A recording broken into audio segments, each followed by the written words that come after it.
அவர்களே, இங்க வரவேற்புரையாற்றிய சுரேஷ்குமார் அவர்களே, இந்து முன்னணியுடைய மாவட்ட செயலாளர் அன்பு சகோதரர் அப்பண்ணா அவர்களே,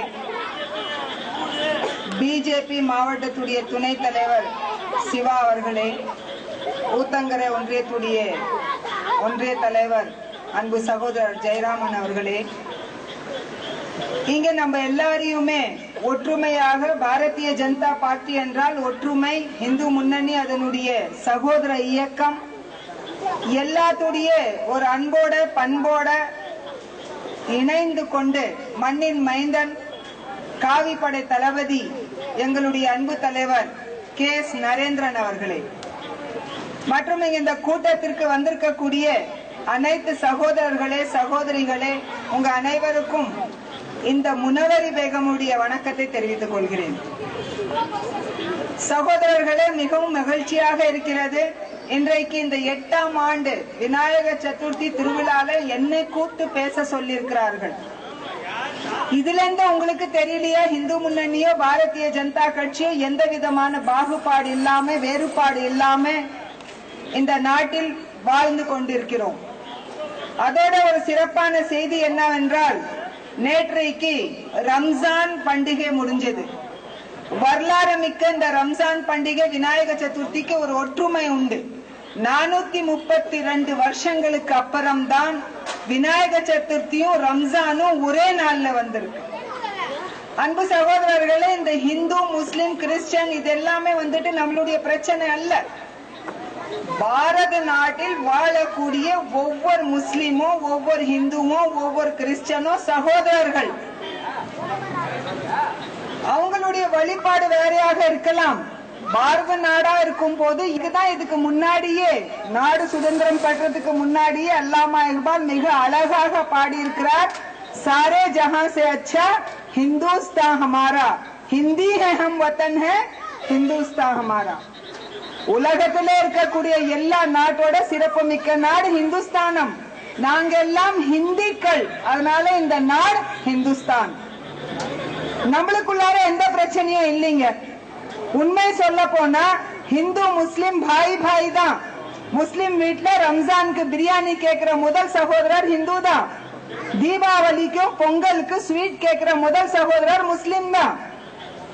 மாமா மச்சான்களாகவும் அண்ணன் தம்பிகளாகவும் வாழ்ந்து கொண்டிருக்கிறோம். ஆனா நம்மளுக்கு மத்தியில ஒரு திரையை உருவாக்குறாங்க. ஹிந்து முஸ்லிம் சேர்ந்து வாழ்ந்துட்டா பாரத நாடு வளம் பெறும். ஹிந்து முஸ்லிம் சேர்ந்து வாழ்ந்துட்டால் மற்ற அரசியல்வாதிகளுக்கு வேலை இல்லாம போயிடும். பாரதிய ஜனதா கட்சி மேலேயும் இந்து முன்னணி மேலேயும் ஒரு முத்திரை வைப்பார்கள் மதவாதிகள்.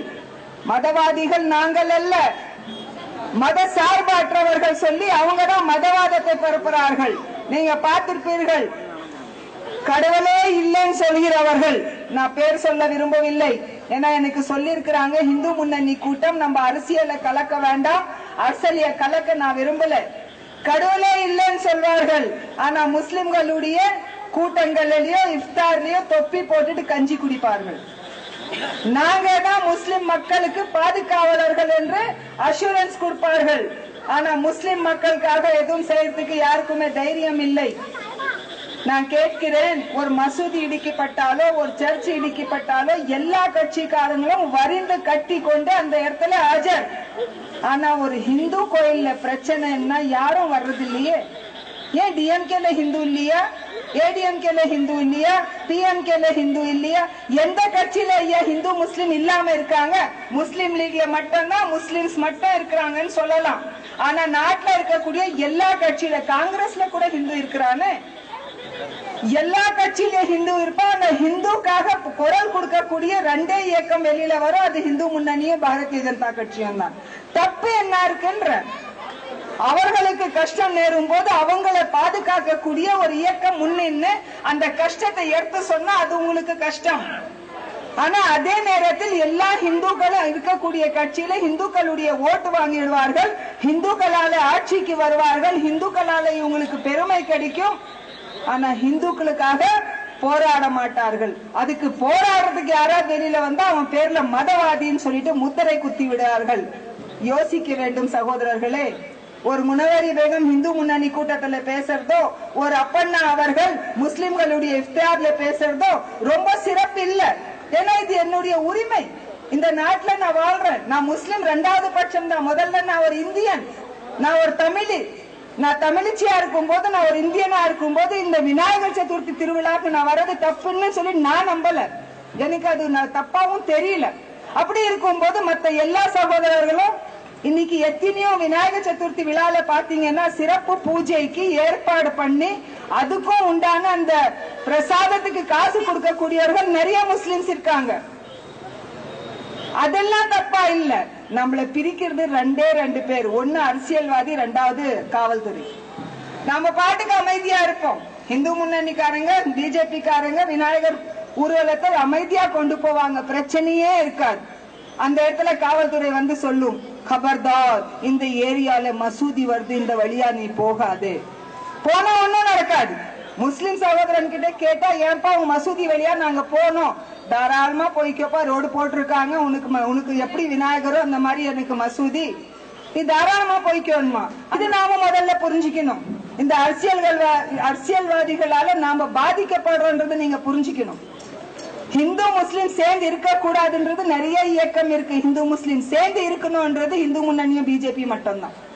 சகோதரர்களே, எனக்கு அதிக பேச நேரம் இல்லை. என்னுடைய தளபதி அவர்கள் மிக அருமையாக உங்களுக்கு இந்த விநாயகர் சதுர்த்தி பத்தியும், இந்த நாட்டுல எப்படி எல்லாம் இருக்கணும், எப்படி எல்லாம் வாழ்ந்தா நம்மளுக்கு சிறப்பு, நாடு யார் கைக்கு வந்தா நல்லது, எங்களுக்கு மலையாட்டி மோர்ச்சால சொல்லி கொடுத்தாங்க. சிறுபான்மை அணியில ராமராஜ்யமும் முஸ்தபாவுடைய ராஜ்யமும் ரெண்டு தனி பிரச்சனை கிடையாது.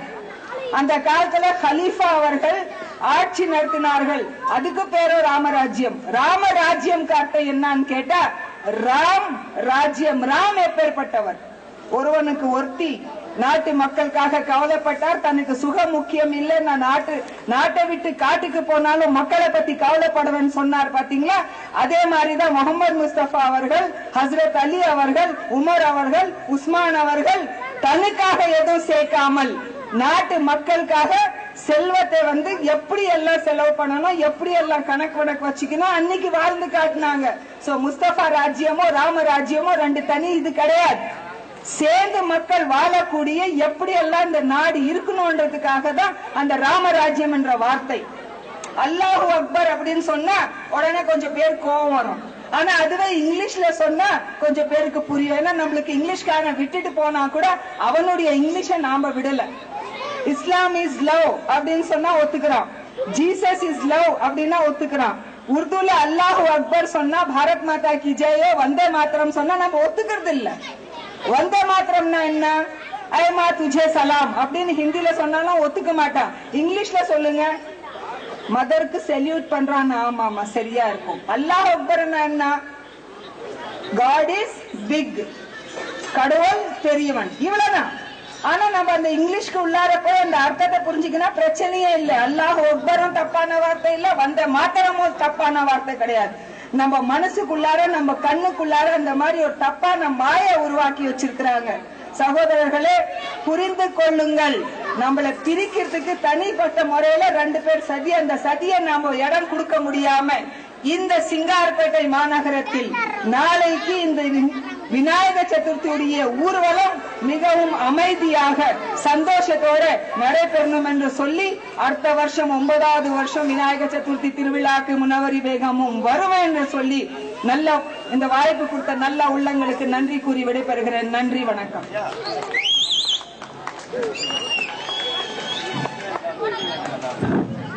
அடுத்தபடியாக பாரதிய